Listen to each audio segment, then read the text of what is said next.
What is this bowling video even about? Well, first, I intended to make a video about what is a good first ball for someone to get, whether that's their first bowling ball at all, or their first ball to get, learning how to bowl one hand without your thumb.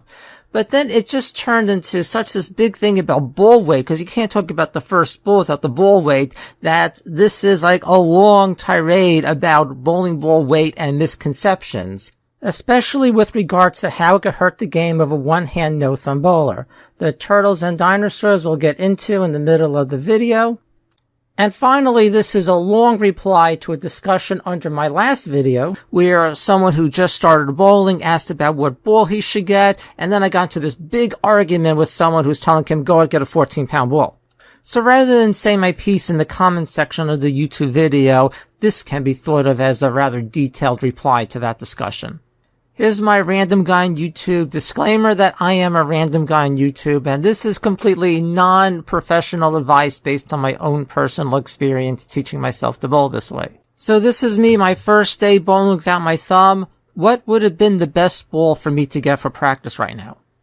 The big mistake I made starting out was that I already had lots of bowling balls because I was bowling with my thumb for decades, and I started to just use the balls that I already had, even though they were not the right weight or drilled correctly for me to hold without my thumb. I should have just gone to the house balls, used lighter weights, used balls that were drilled in different ways so I can play around and figure out what drilling I really needed to hold the ball without my thumb.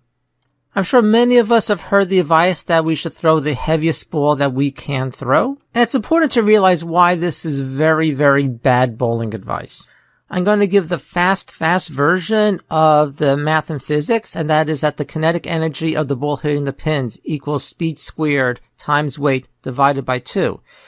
For example, a 12-pound ball hitting the pins at 16 miles per hour has kinetic energy of 1,536 joules. And a 14-pound ball hitting the pins at 15 miles an hour will have less power at 1,470 joules. The Art of Bowling channel does have some really good videos on this topic. And then the book that anyone who cares about the math and physics of bowling should get is Bowling Beyond the Basics. I wish I read this book before I switched to bowling without my thumb. It would have given me a lot less pressure to move up in ball weight. And if anyone out there is a bowling coach or giving advice to other people on what equipment they should use, then you really should read this book. I also want to point out that my opinion on ball weight is not simply academic from reading these books or watching some video. I have extensively used multiple different ball weights. Actually, from June 2022 to March 2023, I've bowled a total of 81 games in competitive house shot and 207 on sports shot. This does not include practice. I don't think I need to read all this. You can see that I use mostly 12 to 14 pound balls, but I've used the heavier weights, and I practice a lot more games than I bowl in league or tournament. So we all know that there's this attitude in bowling that says 16 pounds is man weight, 15 pounds is best because most people just aren't strong enough, 14 pounds for people who are weaklings, but you can kind of get away with it, and 13-pound balls don't even exist because they all burned up in the dumpster fire. There's a general tendency in bowling when people discuss ball weight to grossly exaggerate minor factors that suggest a heavier ball is better. And then the factors that suggest a lighter weight ball is better aren't even part of the conversation. It's just kind of assumed that a lighter weight ball is only for people who are weaklings, who don't have strength, and who need to go to the gym and do some bicep curls. So I want to have more of an objective conversation about the pros and cons of using lighter and heavier balls. This is a side view of me bowling, and you can see that the weight of that ball is going into my biceps, it's going into my forearm muscles, it's also going into the small muscles on my hand. Because bowling one hand without your thumb is not the classic pendulum swing that a thumb bowler uses. This is a cradle swing. We'll put more stress on your muscles. You need to be stronger to support the weight. Also, the limiting factor here is not the strength of the biceps or the forearm muscles. It's really how you're holding the ball and how much force it's putting on the small muscles of the hand and wrist. And this is not something that doing some wrist curls is going to help, because it's going to be very difficult to specifically target these muscles doing anything else other than bowling. So I don't see the point of forcing yourself to use a ball that's too heavy if it's just going to lead to the development of poor form, but also risk injury. Now I'm going to jump into finger pitches. So the pitches are the angles in which the holes are drilled into the ball. And I have a whole video where I go into this in some detail. I'm probably going to make some more content about it in the future because I think it's incredibly important.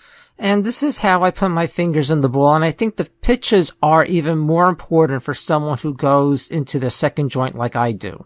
I've done a lot of experimentation with different pitches, and if I don't have good pitches in a ball, then I'm not going to be able to bowl well at all.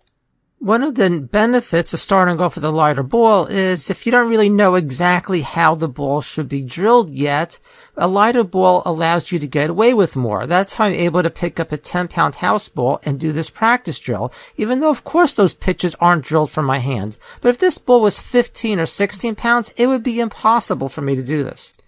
And here I am throwing a 16-pound ball, but the only reason why I can throw this 16-pound ball is because I've done all that experimentation with pitches in lighter weight balls, and so I was able to figure out how to have this ball drilled so I can actually hold the extra weight. So I just think that getting the pitches and the drilling right takes some trial and error that's unavoidable, so jumping to a heavy ball faster just makes that process more difficult. And since I'm trying to be somewhat on topic about getting a first ball, if you do put the fingers into the second joint, then please have the grips measured with them inside the ball, because when you put the grips in the ball, they tighten up because they're now inside a tight hole, and if the grips are tight and stiff, then your bowling is going to be tight and stiff and horrible. And you can also check out my video on pitches and grips. You know, those are my stats: 9/16 left, 1/8 right, 1/8 forward pitch in both fingers. And I go into an explanation of why I have my ball drilled that way. Let's now talk about turtle bowling. And years ago in the PBA, there was a great bowler, Tim Chris. And the commenters always mentioned how he threw the turtle ball because his ball speed was so low. You know, back in the day when Tim Chris was bowling, that worked on the PBA, and even in today's condition, that can work on the house shot where you have this big puddle of oil in the middle. So you can kind of slow hook it in the middle and have a good shot there, and I've seen one hand, no thumb bowlers with the turtle ball. But when it comes to competitive sport shot conditions, the turtle ball is completely unacceptable for today's conditions because there's more oil in the lanes, the balls are more aggressive, the balls strip the oil away faster, it's also harder to project the ball down the lane. So this turtle ball on the modern sport shot condition is going to over and underreact to such small changes in lane conditions that it's not going to work. You're not going to get enough consistent ball roll from lane to lane. Yeah, maybe what I just said is upsetting someone who bowls great in league throwing their turtle ball. But look, I'm not talking about the house shot or your bowling league. I'm talking about competitive sports shot tournament conditions, which is really the only focus that I have when I'm working on my game. I know that bringing up factors that affect bowlers in competitive sports shot tournament conditions is probably not on the mind of most people watching this video who are just trying to learn the basics of how to bowl one hand without their thumb. But my point with this is that if you start off the right way and you build a good foundation, then you'll be able to progress as a bowler. Now, if someone goes to a ball that's too heavy or to a ball that will just always be too heavy very quickly, they can still get better and improve, and they can see themselves getting better in practice and getting better in league bowling. Only to find out later when they're bowling on a sport shot or in a tournament situation that there are things that they are doing which will not allow them to excel as a bowler. Here I am in the summer of 2019 after I was bowling with mostly 14 pounds for the previous couple months. And you can see how I'm throwing this turtle ball because I'm not able to transfer the energy from my body into the ball because overall I'm just too stiff. And I'm stiff because I'm throwing a 14-pound ball. And then I learned from experience that I could not succeed at all throwing that turtle ball in tournaments because I was just out hooking everyone and the ball was completely uncontrollable. It was a disaster. So I went down to 12 pounds to learn how to get more speed on the ball. And besides just being easier to throw faster, just look at how much more I'm able to transfer my body's energy into the ball. Look at how more athletic my game is now going to 12 pounds. And now let's look at this. This is a drive that I've done at times to bowl in a tournament, going from Queens to some bowling alley in the middle of New Jersey. With that in mind, it's one thing to take a 16-pound ball and throw it this well in practice. However, after waking up early, driving an hour and a half, and then having 6, 7, 8 games to bowl in a tournament, I'm not going to throw this 16-pound ball that well in a tournament with the whole day's stress on my body. And this is really underappreciated with ball weight. A major problem with most poor, non-professional bowling advice is that it puts the cart before the horse, where instead of helping someone learn the fundamentals, you see a lot of things passed around about what ball to use or how to play the lanes or what to target when someone doesn't even know how to bowl. A perfect example of this was in the comments to a previous video where someone posted that he's bowled no more than 10 times in his life and was happy to get a 164, and then another person is telling him he needs to get a certain ball because of core dynamics.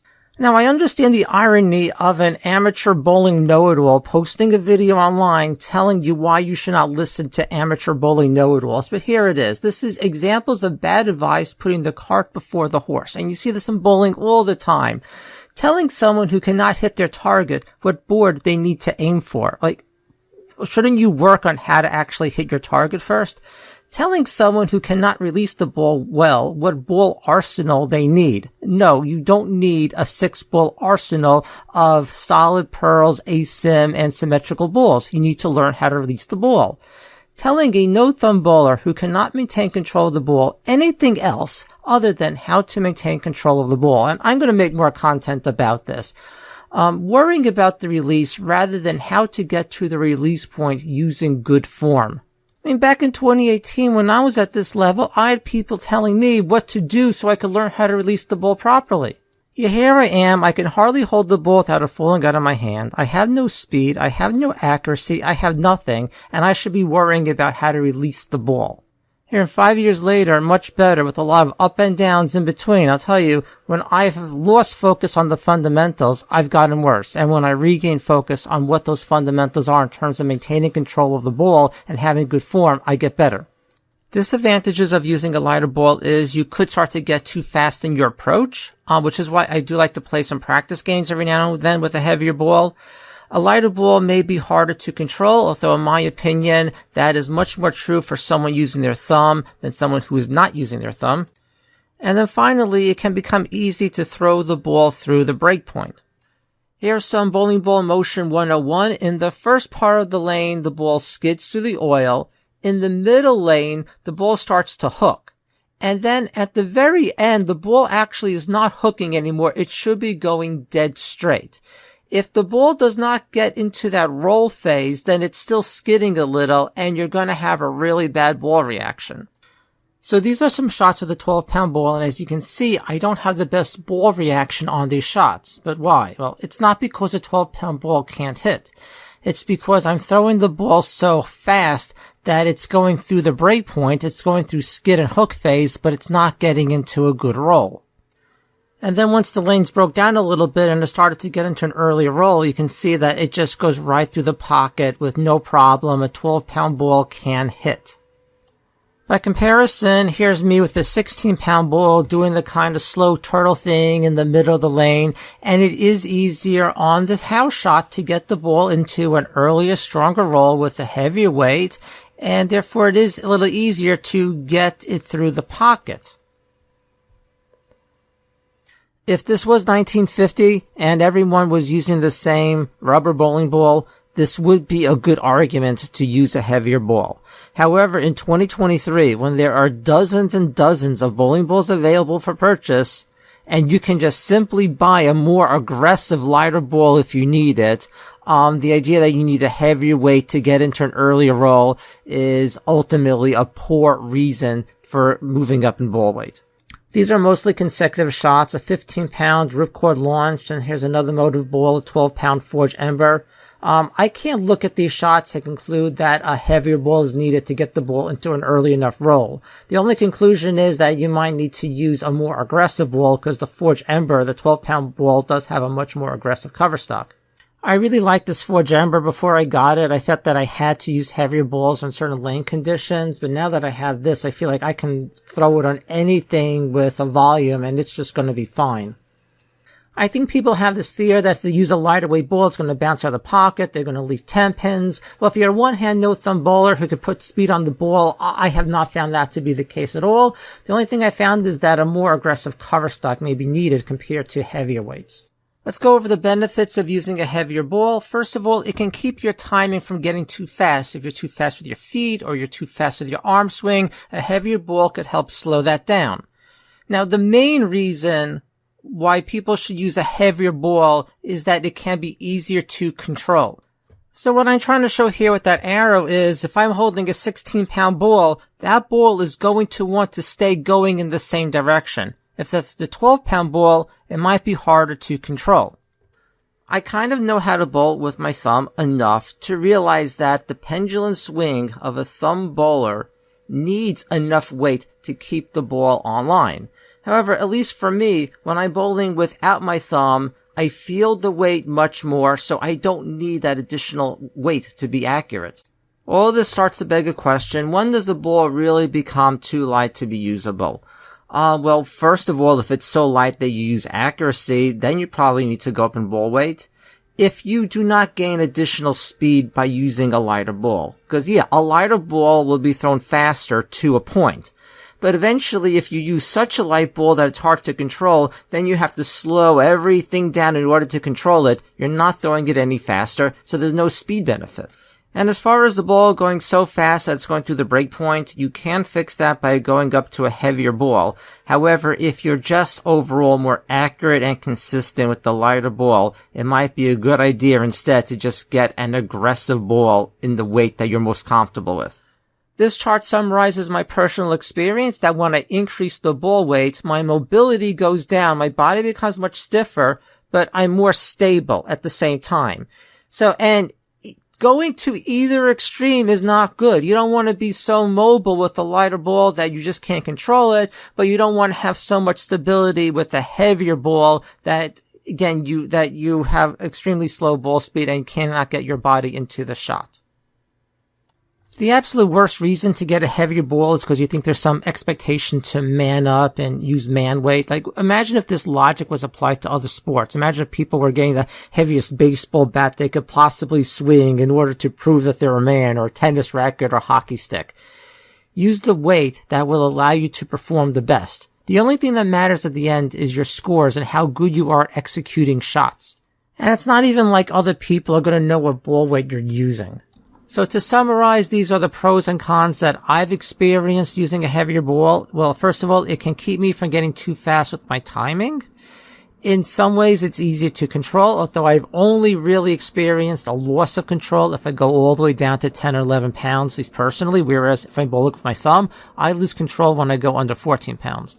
I do also think that the heavier ball forces me to do things certain things more correctly, especially the first two steps of my approach, which is why I like to use it as a practice aid, because it reinforces certain things. However, when it really comes to excellent execution, I always execute best with the lighter ball, and I especially execute best with the lighter ball after I practice a little bit with the heavier ball.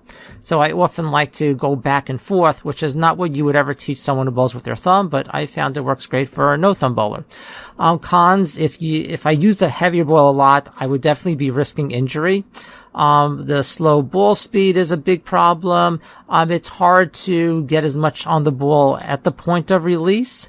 The increased stress on the body, and I also think reducing versatility because I can't manipulate my hands so much with the heavier ball.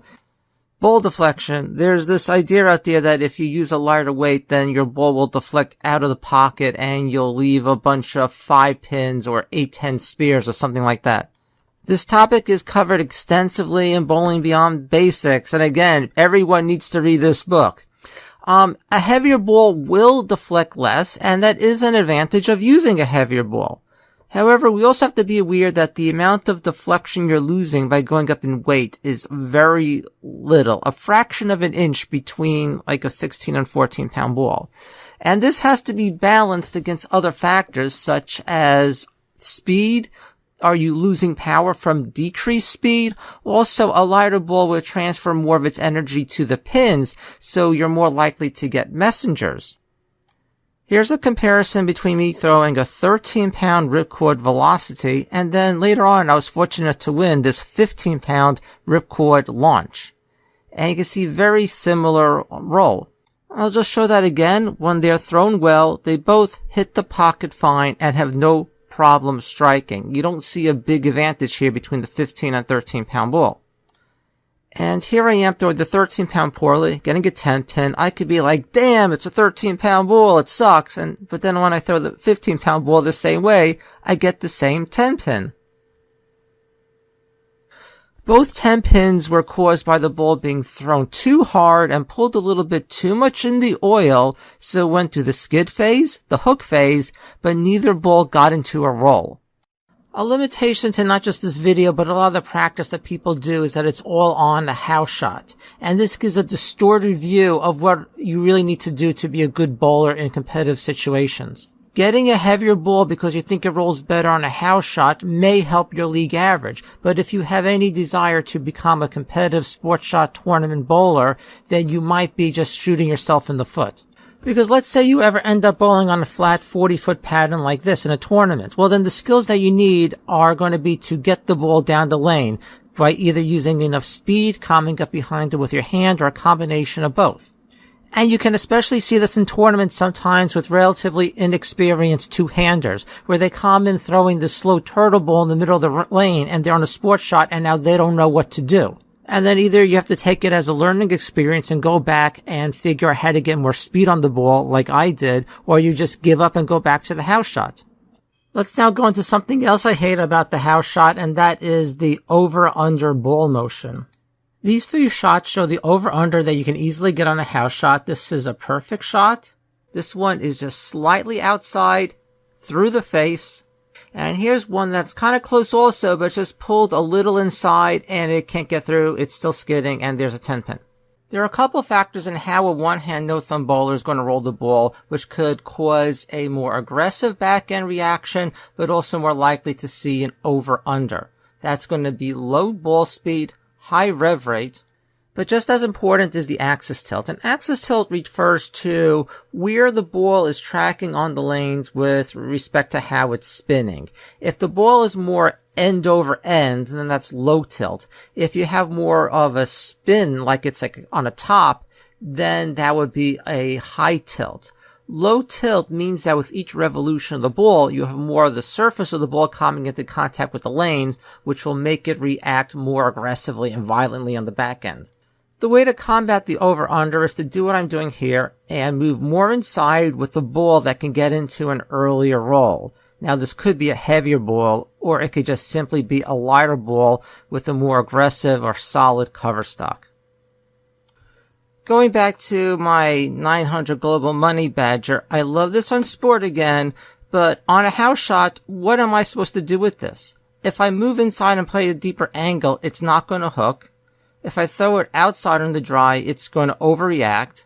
For a high tilt, relatively high rev rate player like me, a weak pearl ball like this just doesn't work on the house shot.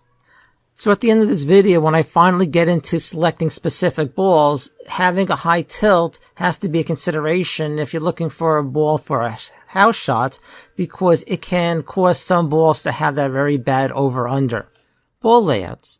A lot of online content, in my opinion, grossly exaggerates the importance of this, and then what can happen is you can get new bowlers or people bowling at a low level worrying about ball layout and all these things that should not be going through their minds. As long as a ball has some type of normal or reasonable layout on it, you'll be fine, and ball motion is going to be determined by the cover stock, the lane condition, and what you do with the ball. But as the shot of me bowling in 2018 that has a ball with the pin on the PAP demonstrates, if there is an unreasonable layout, you can end up in trouble. So it's good to know a little bit about differential. This way you can kind of stay away from trouble. Differential is the number that determines how much track flare there is. This chart is kind of what I think is going on based on how much track flare I see in the balls that I've thrown. If something is very low differential, like in the 0 point teens, then it's going to be hard to get any flare out of that ball no matter what layout is put on it. But once you start getting differentials of 0.030 and above, it becomes easier to get some track flare. And you want to have some track flare, otherwise your ball can start to create what's called carry down or just get weird stuff like this shot. So if we take a ball like a purple hammer, for example, in 14 pounds, it has a 0.13 differential and it's 0.15 in 15 pounds. That's because this is a specialty ball designed for advanced bowlers or in sport shot conditions. You don't want something with differentials like this for a first ball to help you learn how to bowl on house shot. Also, to have a ball like that drilled well, the ball driller really would have to know where the bowler's PAP is, otherwise you can end up with a total disaster. But a new bowler or someone who's just new to a different style of bowling may not even have a ball yet to measure their PAP from, or it is possible that the bowler's PAP can move as they learn how to bowl better. Then we have the example of the hustle line from Rotogrip, where you see in 12 and 13 pounds there's this very low differential. Now with differentials this low, it's going to be almost impossible to get any track flare out of that ball, no matter how it's drilled. So in my opinion, which is based solely off of my own personal experience, starting off bowling without my thumb using balls with very low differential, is that the ball started to act weirdly on the lane no matter what I was doing, and then it was affecting my ability just to learn how to bowl, is that it's probably best to start with something that has a reasonably high enough differential, at least in the 0.2s, but it's probably best to go a little bit higher. And now unfortunately I have to get back to ball weight a little bit, because there is this strange bowling dinosaur argument for why people need to use at least 14 pounds, because they say if you're not using at least 14 pounds, then the balls don't have real cores and are not going to hook. But look, this is all you need to know. Here's the 13-pound ball with the 13-pound core, and here's the 15-pound ball with the 15-pound core. Is there a major difference between these two balls? Lighter balls will tend to have lower differentials and higher RGs, which means that they might flare a little less and get into a later roll. And for whatever ball you're getting, you need to consider the differential of the ball in that weight. And yeah, if I was putting together a 13-pound ball arsenal as opposed to a 15-pound ball arsenal, I would select different balls because of the small changes in ball reaction from the weights.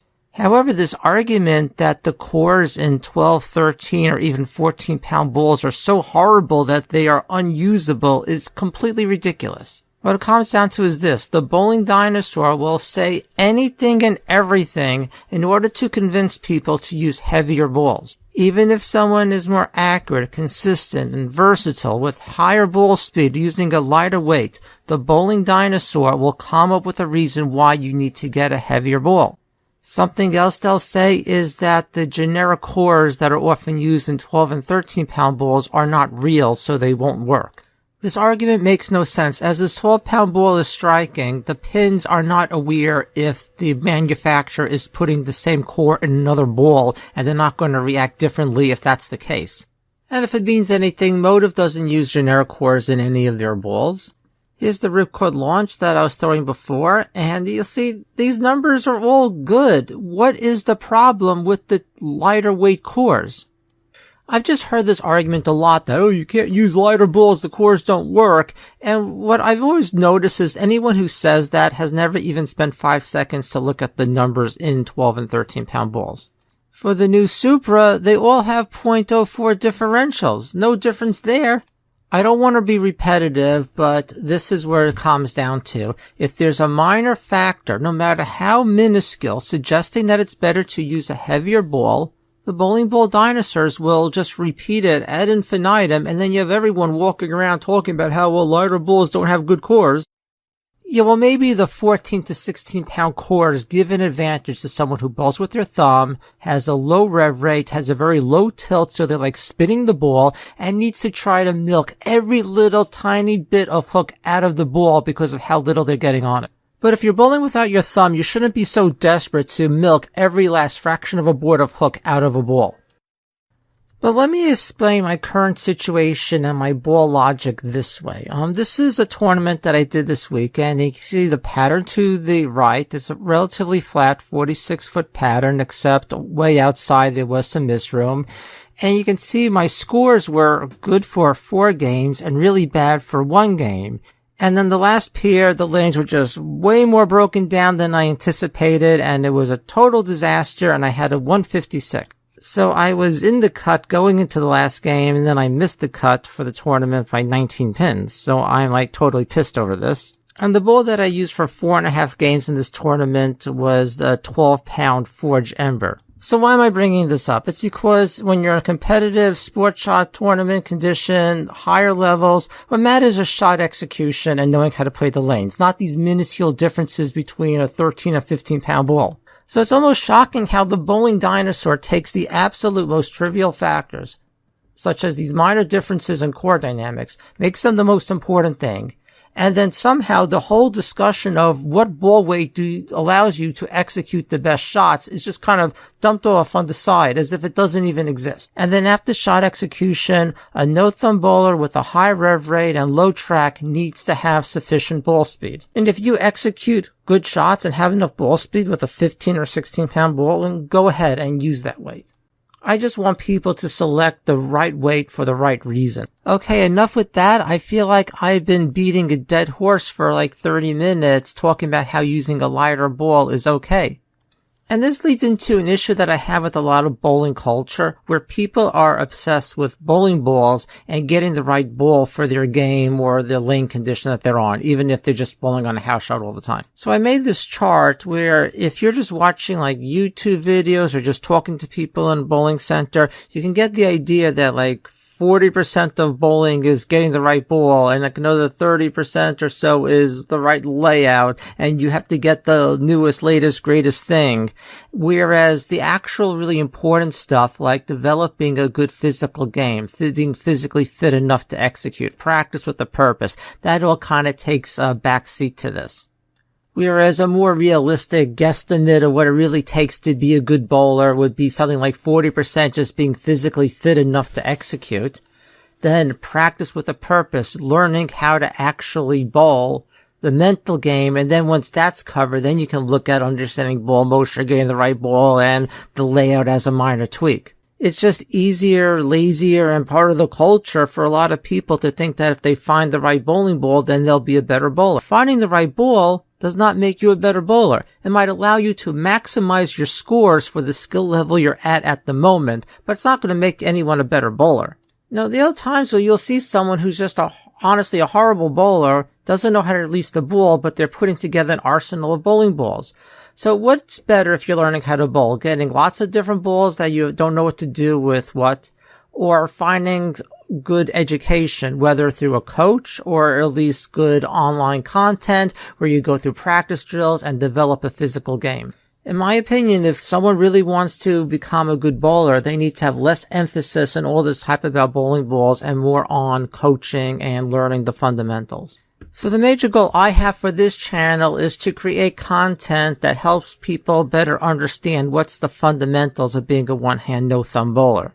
Because at this point, there's almost no one else making such content, and I've been in a situation where I've had to figure it all out as I've gone along. So I'm just trying to share what I've learned about my own game with other people, to be honest. So now we're finally getting to the supposed objective of this video. What is a good first ball to get for a one-hand, no-thumb bowler? Instead of telling other people what to get, because I can't do that, I'm going to pretend that I can go back in time and try to give advice to myself.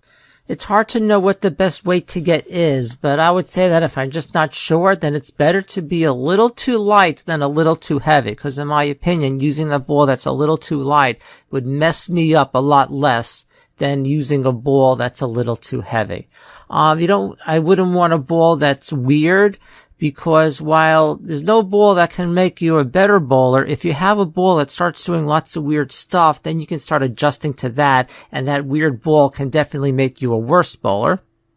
So here are some examples of weird stuff that wouldn't be needed. Anything too aggressive. I put up the proton physics as a type of example, but no high-end asim ball is needed to learn how to be one-hand, no-thumb bowler. No modern urethane ball, the pitch black, the purple hammer, any of the more recent urethanes, forget about it. Those are for specific sport shot conditions. And then I would avoid anything with a really low differential, which I talked about before. But before getting anything, it's really best just to start with a house ball, and I wish I could go back in time and tell myself this.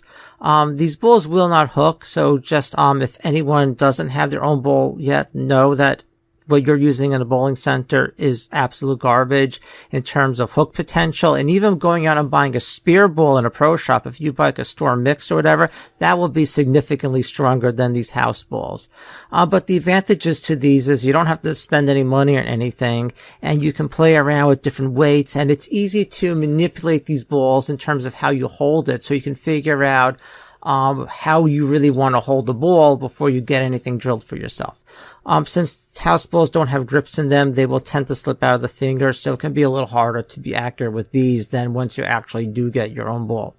When I transitioned to bowling without my thumb, I was doing a lot of practice on beaten up house shots, and it was a very high friction surface and I had low ball speed. And in that situation, the only reasonable place to start would really be with a spear ball. Something else that could be used for very high friction surfaces is if you were able to find a old urethane ball, not a modern urethane, but an old urethane like a Blue Hammer or natural from Storm. Those could be used for very dry surfaces. The weakest pearls on the market right now are probably the Brunswick Twist and the Storm Tropical Surge. And for most people, these are probably the best starting point, even though it could be a little harder to drill because they have relatively low differentials. It took me a long time to develop speed, but if I had more speed starting off, I would probably skip these. And then we have like the weaker pearl balls, which are sold as a step above the absolute lowest. I've thrown a Cyclone from Ebonite. I have a Cherry Vibe in 14 pounds. I have a 12-pound Money Badger. The Cyclone was 12 pounds. When I started off, that 12-pound Cyclone was just way too much ball for me. It was hooking all over the place because they didn't have enough ball speed. But then as I developed more speed, the Cyclone went from something I couldn't use at all to being absolutely awesome. I actually bought the ball, then hardly used it for a year, and then used it all the time. I know that none of these balls are currently available anymore, but the point is that now that I have even more speed, these balls have become very annoying to use on a typical house shot. And I showed these shots before with the over-under action with the weaker pearl ball on the house shot. So if someone has good ball speed, a ball like this is annoying. If you have too low ball speed, then it might be much more usable. So these are some examples of currently available balls that might fall into this category of the weaker pearls. Now, it all depends on ball speed, but if you're looking for a first ball, I could imagine someone going to a pro shop and being told, well, these are a step above the absolute bottom, so this is what someone gets. I'm honestly not a good house shot bowler. I think a big part of that is my no thumb release and high track, which causes that over-under. What I have been finding is it's easier to play a deeper inside angle like I'm doing here with a Forge Ember. So I do like now balls that have more teeth on the house shot than a couple of years ago. With that in mind, here are two balls which are not really like each other except for the fact that I own both of them, and I think both are more usable on a house shot than a lot of other stuff that I have. I really am in love with my Forge Ember at this point, although it's kind of silly to say this would be a great ball to start with, because I know for most people it wouldn't be. However, it's kind of paradoxical to realize that if you throw the ball with low axis tilt and high revs, like a one-hand no-thumb bowler probably will, the ball wants to grab the lanes early. Therefore, you kind of need a ball on a house shot that wants to grab the lanes early as well. That way you can move deeper inside than everyone else. Because I've struggled so much on the house shot using weaker balls and just getting trapped in that over-under. The high road is, I think, an example of something that's very controllable, that wants to get down the lane more. It's not like a super hook early ball with like the Forge Ember. However, the high road is going to have more teeth in the mid lane than something that's really, really weak. I'm sure that there are other balls on the market that can behave in a similar way, because I'm kind of selecting the high road as the best ball to start with, I guess, if I had enough speed, because it doesn't hook too much, it doesn't hook too little, it has enough teeth, it's controllable. It's kind of like the perfect do-everything ball, which is probably why it's been around for over 10 years. So thank you for watching, especially to anyone who's actually sat through a 40-minute bowling video. I do have lots of content planned for the future about practice drills, maintaining control of the ball, proper release, maybe some more ball weight comparison, and I want to make some stuff about sports shot bowling. Nothing, again, that's 40 minutes long. I want to make shorter videos, but there was just no way around trying to pack so much into this. It took me a long time to make this video. If there are any questions or specific content anyone is curious about, just ask me about it. Of course, I have to feel that I'm knowledgeable enough about something in order to make content online. But so far, I've had really good feedback, so as long as people feel that my videos are helpful, then I'm happy to share what I've learned, as I've been really teaching myself how to bowl this way.